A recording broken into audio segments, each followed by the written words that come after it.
नमस्कार मित्रों, महादेव का फली ज्योतिष शास्त्र में आपका स्वागत है। रोज की तरह फिर मैं लेकर आया हूं आज आपके लिए लाल किताब के ही अनुसार पार्ट नंबर 7 ड्रैगन से टेल इन 6th हाउस। तो आज भाग 7 में केतु खंड नंबर 6 की स्थिति पर हम चर्चा करेंगे। पिछले टॉपिक में हमने केतु खंड नंबर 5 के विषय पर हमने चर्चा की थी। तो आज केतु का रोल हम खंड नंबर 6 के अकॉर्डिंग देखेंगे लाल किताब के अनुसार। ठीक है, अगर केतु खंड नंबर 6 में हो तो उसका किस प्रकार से नेक असर और कब मंदा असर होता है अर्थात जातक को मिलता है, इसी टॉपिक से रिलेटेड आज हम चर्चा करने जा रहे हैं। तो टॉपिक पर चर्चा करने से पहले मैं आपको बता देना चाहता हूँ कि यदि आप मेरे चैनल पर नए दर्शक हो ना तो कृपया चैनल को सब्सक्राइब कर लीजिएगा, साथ में घंटी के बटन को दबा दीजिएगा ताकि मैं जो भी नया वीडियो अपलोड करूं उसका नोटिफिकेशन सबसे पहले आपके पास पहुंच जाए। तो बढ़ते बिना समय गवाए हुए फटाफट हमारे टॉपिक की ओर। जैसे कि आप स्क्रीन पर देख पा रहे होंगे कि लाल किताब के अनुसार केतु खंड नंबर 6 के विषय पर हम चर्चा करने जा रहे हैं। तो केतु खंड नंबर 6 के विषय में हम चर्चा कर रहे हैं। तो सबसे पहले कुंडली को देखने से पहले हमें केतु की स्थिति को देखना है। ठीक है, एनालाइज करने से पहले तो सबसे पहले यहाँ पर हम देखेंगे कालपुरुष की कुंडली के अकॉर्डिंग देखें तो छठे भाव में कन्या राशि होती है और कन्या राशि के जो स्वामी बनते हैं वो बुद्ध देवता बनते हैं। अब बात करें इस भाव के पक्के ग्रह किसे बनाया गया है, इस भाव को किसे सौंपा गया है, तो पक्के ग्रह केतु देव को बनाया गया है खंड नंबर 6 के, जो कि स्वयं के अपने पक्के घर में केतु देव बैठा है। यहाँ पर नीच का अगर यहाँ पे कंडीशन नेगेटिव हो केतु तो मामा और माता के सुखों को खराब करेगा यहाँ पर। ठीक है, नन्हीहाल को भी बर्बाद कर देगा, इतना खराब यह केतु का रोल है। खंड नंबर 2 में कोई शत्रु प्लेनेट मौजूद ना हो तो यहाँ पर अन्यतः नेगेटिव होगा।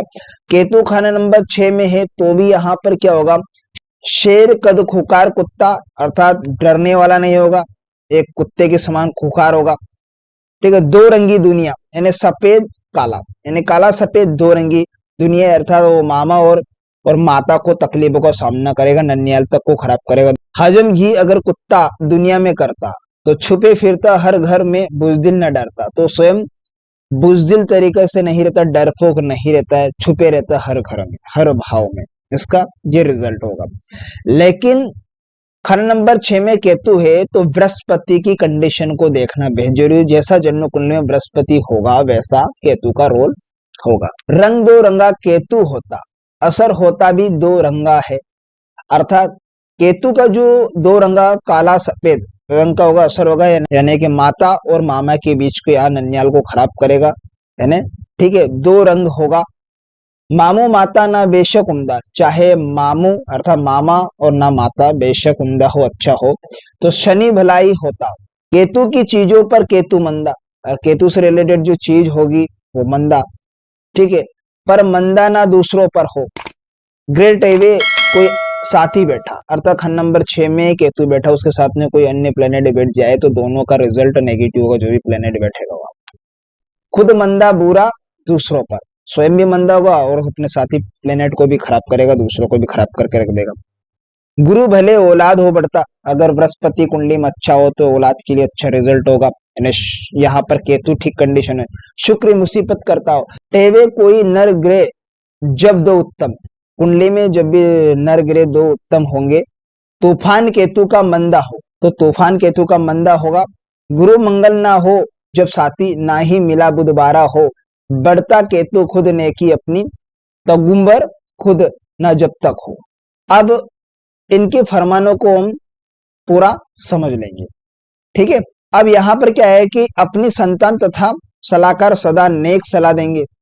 जब चंद्र नंबर 2 में हो ऐसी हालत में बुढ़ापा व्यक्ति का कष्टमय होगा, हल्का सुख में रहेगा, कहने का मतलब कष्ट से भरा रहेगा व्यक्ति का। सिवाय बुध जो अब नेक प्रभाव देगा, यानी सोने की अंगूठी बाएं हाथ में पहनना शुभप्रद रहेगा। बात करें हस्ती रेखा की, यहाँ पर केतु के अकॉर्डिंग तो हथेली की आयत में केतु का साइन होगा, जैसे आप देख पा रहे हैं साइन होगा। ठीक है, अंगूठे वाले पास की यहाँ का हिस्सा। क्या की बात करें रचना की कि पाव में रेखा, इस ग्रह की सही हालत मनुष्य में पाव से मिलेगी। इस ग्रह की खंड नंबर 6 में अगर केतु की स्थिति हो तो पाव के अकॉर्डिंग भी हमें जैसे हस्त रेखा में जो लकीरें होती है, जो साइन होता है केतु का, उसी प्रकार पाव के अंदर भी ये सिम्टम्स केतु का होगा। पाव में सब कुछ हाथ की तरह ही गिना है। पाव सदा जमीन पर लगा है, यानी जमीन को शुक्र माना है। और शुक्र का जो पर्वत अंगूठे पर होता है, जैसे आप शायद देख पा रहेंगे, ठीक है। पाव की सिर्फ एक रेखा, वह यहाँ की पाव रेखा यदि एड़ी से निकलकर अंगूठे तक चली जाए तो सवारी का सुख व्यक्ति को मिलेगा।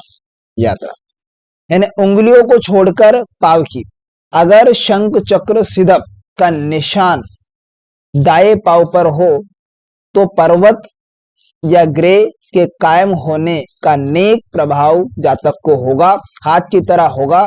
मगर क्या होगा कि बाएं पाव पर चक्र शंख सिद्धप और पर्वत के नीचे होने का प्रभाव देंगे। अगर बाया पाव दाएं पाव से बड़ा हो तो कम हौसला वाला होगा, बुजदिल होगा व्यक्ति, डरपोक किस्म का होगा। पाव का अंगूठा छोटा हो तो केतु यानी नीच या मंदा व्यक्ति की कुंडली में होगा। ऐसा व्यक्ति एक जगह ना रहेगा, टिककर नहीं रहने वाला होगा। पाव की अंगुली की अगर बात करें ना यहाँ पर कि अंगूठे की तर्जनी जो वहम मिले, ठीक है, तो क्या होगा उसका फल? मंदे भाग्य की निशानी होगी। अंगूठा छोटा हो तो क्या होगा? एक जगह ना रहेगा व्यक्ति। अंगूठा छोटा, तर्जनी बड़ी हो तो पहले लड़के या लड़की का सुख नहीं होगा व्यक्ति को। अंगूठा और तर्जनी बराबर हो दोनों, ठीक है, पर प्रसन्नता से रहने वाला और समृद्धशाली होगा। अंगूठा बड़ा और तर्जनी छोटी हो तो दूसरे का गुलाम रहने वाला होगा, स्लेवरी रहेगा।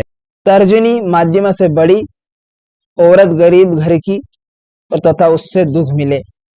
तर्जनी माध्यम से छोटी तो औरत का पूरा सुख मिलेगा। तर्जनी माध्यम से बहुत छोटी तो स्त्री सुख हल्का होगा व्यक्ति का।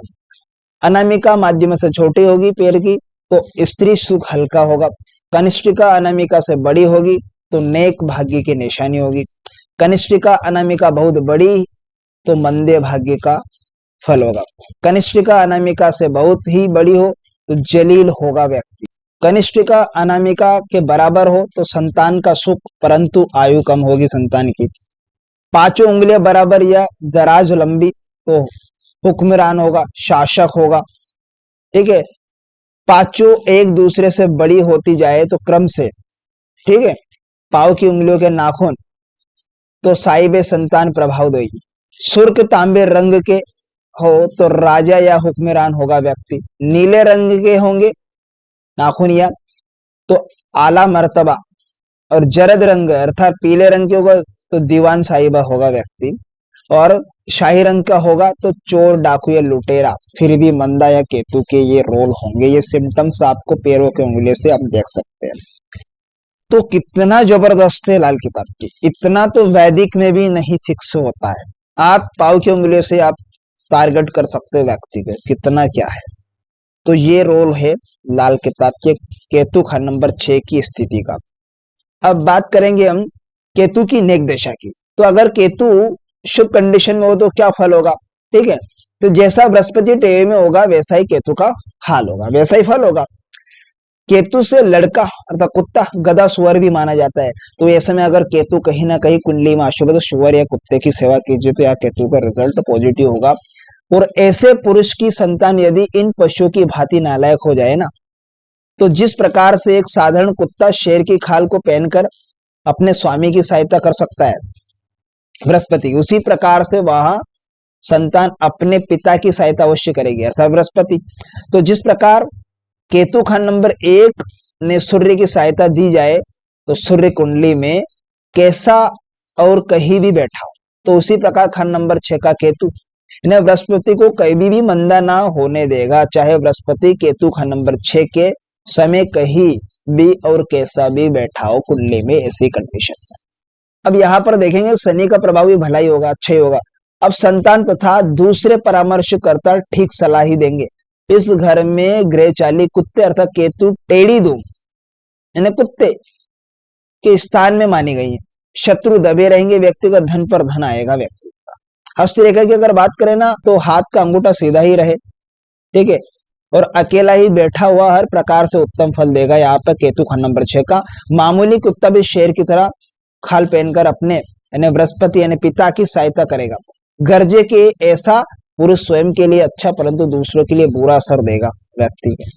शेर कद लड़का कुत्ता दो रंगी संसारिक भाग, यानी घर का और नीच का भी, नीच भी स्वयं सुखिया हो। ये ऑलरेडी फरमान में हमने पढ़ा स्टार्टिंग पंक्तियां। दिमागी खंड नंबर 7, ठीक है, तो जीवन बढ़ने की इच्छा का साथ होगा। दिमागी खंड नंबर 8वां घर आक्रमण रोकने की शक्ति होगी, शक्ति का साथ होगा। दिमागी खंड नंबर 9 यानी बदला लेने की शक्ति का साथ होगा। दिमागी खंड नंबर 1 यानी स्वाद का साथ होगा। ये है केतु। दिमागी खंड नंबर 11 संग्रहणी स्थान बनाने की आदत का साथ होगा। दिमागी खंड नंबर 12 में केतु तो राज दरबारी का साथ होगा।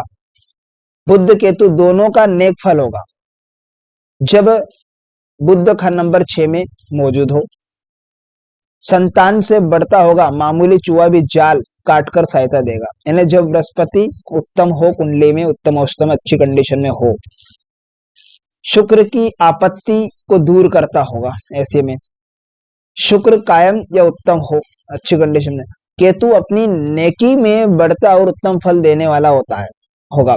जब तक ऐसा आदमी अहंकार और स्वयं से ही ना मरे।